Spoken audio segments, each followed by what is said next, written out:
Oh, I'm Whit Sasser. Welcome to Walking Through Second Corinthians. This is episode or installment number 10. It's also chapter number 10 in the book in the Bible in the New Testament called Second Corinthians. You can be locating that if you wish to follow along, or you can listen as I read it aloud here in just a few moments. In case this is something new to you, what I'm doing is, as the title suggests, I'm walking through Second Corinthians. Not trying to break down everything said, nor real extensively look and analyze the text, although there's a good place for that. I'm just saying that's not this video series. Each video series, each episode, lasts about 15 minutes, give or take. On this occasion, not like some of the previous books that I've done this with, are we basically covering a chapter per episode. That's not always the case, but in this case, we're starting chapter 10, and it's episode number 10 as well. I won't even promise ahead of time whether or not we'll get it entirely done. We may or we may not in this segment, but anyway, that's it. Second Corinthians chapter 10. Okay, you ready? Now I, Paul the apostle, in other words, now I, Paul, myself, am pleading with you by the meekness and gentleness of Christ, who in presence am lowly among you, but being absent am bold toward you. But I beg you that when I am present, I may not be bold with that confidence by which I intend to be bold against some who think of us as if we walked according to the flesh. For though we walk in the flesh, we do not war according to the flesh. For the weapons of our warfare are not carnal, but mighty in God for pulling down strongholds, casting down arguments, and every high thing that exalts itself against the knowledge of God, bringing every thought into captivity to the obedience of Christ, and being ready to punish all disobedience when your obedience is fulfilled. Paul the Apostle here, once again, as he has done already in this book, is defending himself. He doesn't care to, and I'm going off of things said before, he doesn't care to do so, doesn't like it, somewhat thinks it humiliating or foolish to be doing so, but it seems to be that that's the only way he can get some confident respect from the Corinthians. The Corinthians were real close to him in the sense that they were like children to him, having started the congregation there. Paul, I'm sure, had brotherly love to all brothers and sisters in Christ worldwide, or whomever he had opportunity to have connections with one way or the other, in person or through communication. But it was special. The Corinthians, it sounds like it when he's talking. He's begging them almost, please do some things that are needful to get things straightened out there before I get there, so that I don't have to resort to bold statements of wrongdoing and correction and discipline and so forth. I mean, I will if I have to. I'm using my own words. I will if I have to, but please don't make me have to do that. It's probably not his nature generally to do that, but he will because of conscience toward God, meaning what God would expect for him to do, I'll do, though it's not anything that he gets much of a no pleasure out of, maybe at all. The efforts that he is going to be making there is going to be spiritual, not carnal. I'm not involved in things to try to physically, outwardly, maybe is a better way of saying that, outwardly, try to impress people or gain your confidence or whatever. My job is, as he says, warring. Well, the warfare is spiritual, not carnal, not fleshly, casting down arguments and high things that exalt themselves against the knowledge of God. I'm reading some of that in verse 5 again. And so, you see, that's what he's going to be all about. And if that doesn't, I hate to use the word fly, if that doesn't fly with you, then I guess it just won't fly with you. But please, he's begging the Corinthians not to do that. Now, just for you and me today, I don't think it's any different, really, that today we can resort to all kinds of physical, outward, fleshly kind of show, presentation, argument, and so forth, and God be well pleased. He's not.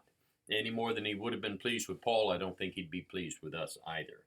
And our effort, I'm talking about us now, not Paul and the Corinthians, our effort in serving the Lord ought to be a warfare of a spiritual sort, trying to bring every thought or every doctrine or every teaching or every faith matter of belief in line with Christ's will, with how does he call it?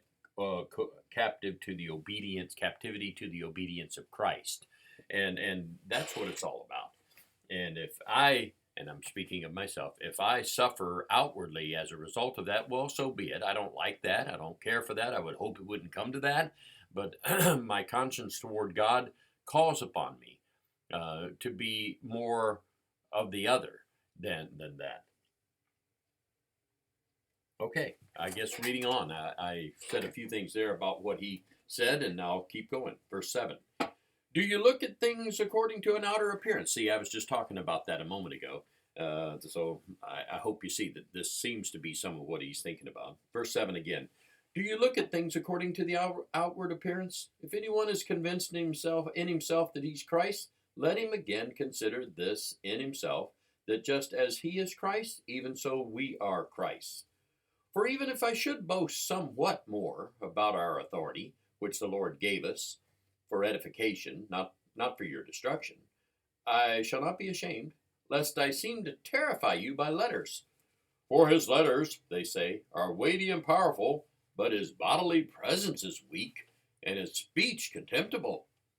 Let such a person consider this, that what we are in word by letters when we are absent, such we will also be in deed when we are present. That's verse 11. We'll stop there. I brought it to your attention, and I'll just say it again. Are we going to deal with outer appearance? Is that going to be the thing? What do I look like? What do I sound like? How do I carry myself? As opposed to maybe somebody else who's differently blessed or has an appearance or a fleshly outward appearance or show, or maybe not just for show, but just the way they, as I said, just the way they carry themselves is different. Paul, we don't know for sure what some of his weaknesses were, physically I mean, but he talks about certain ones saying that his speech is contemptible. That's in verse 10. Don't know if he had a speech impediment. Don't know if it was just a squeaky kind of voice that was not exactly pleasant on the ears to hear. We'd say a silver-tongued orator he was not. The content was there, by all means. That was gold. But the way he said it may have been hampered somewhat, or had a physical aspect to it that wasn't the most pleasant. And I'm guessing, of course. I'm guessing. He also had other problems, too, it would seem, and I won't get into all of that he said else, and I'm talking about outer, physical, known or seen or heard or whatever, but I won't get into that right now. But he just feels that they're making way too much of a big deal about this. And he finishes, in the part of the reading that I just gave here, he finishes by saying, I know you think I'm going to be different in presence than I am in letter, meaning I don't have not the backbone, but I don't have the appearance to support the way I talk in letters that I write. But that when I'm together, it'll be a weak kind of presentation. It won't be, he says. Let me just read that again. Let such a person consider this, that what we are in word by letters when we are absent, such we will also be indeed when we are present. And that's a challenge that he's laying down. He's laying it down there before him. Don't think for a moment, don't let anybody think you or lead you to think that when I'm there, I won't have the physical stamina, the physical ability, the physical whatever, to be able to follow through with the boldness by which or in which I speak, in letters, that is. Okay, let's. Looks like I think we will complete the chapter again. What else is new? So let's go ahead and finish it. Verse 12 through 18. If you're reading along there, you'll see that's the end of chapter 10, and we'll stop there for today. Verse 12. For we dare not class ourselves or compare ourselves with those who commend themselves. But they measuring themselves by themselves and comparing themselves among themselves are not weak. I tell you, how many in this English New King James translation, did you hear how many times he uses the word themselves? I want to read that again, verse 12. That's almost funny. For we dare not class ourselves or compare ourselves with those who commend themselves, but they measuring themselves by themselves and comparing themselves among themselves are not wise. We, however, will not boast beyond measure, but within the limits of the sphere which God appointed us, a sphere which especially includes you. For we're not overextending ourselves as though our authority did not extend to you, for it was to you that we came with the gospel of Christ, not boasting of things beyond measure, that is, in other men's labors, but having hope that as your faith is increased, we shall be greatly enlarged by you in our sphere to preach the gospel in the regions beyond you, and not to boast in another man's sphere of accomplishment, but he rather who glories, and he's quoting here from the Old Testament, I believe. He says, and I'm looking at my cross references, Jeremiah, he's quoting from chapter 9, verse 24. But anyway, back to the final part of the reading, verse 17. But he who glories, let him glory in the Lord. And then finally, verse 18, for not he who commends himself is approved, but whom the Lord commends. I laughed a little, not because he's joking. He's not joking, but just how many times he says in the first verse that I read there, verse 12, we're not comparing ourselves by ourselves, those who commend themselves by themselves and among themselves, and so forth. and here I'm laughing again.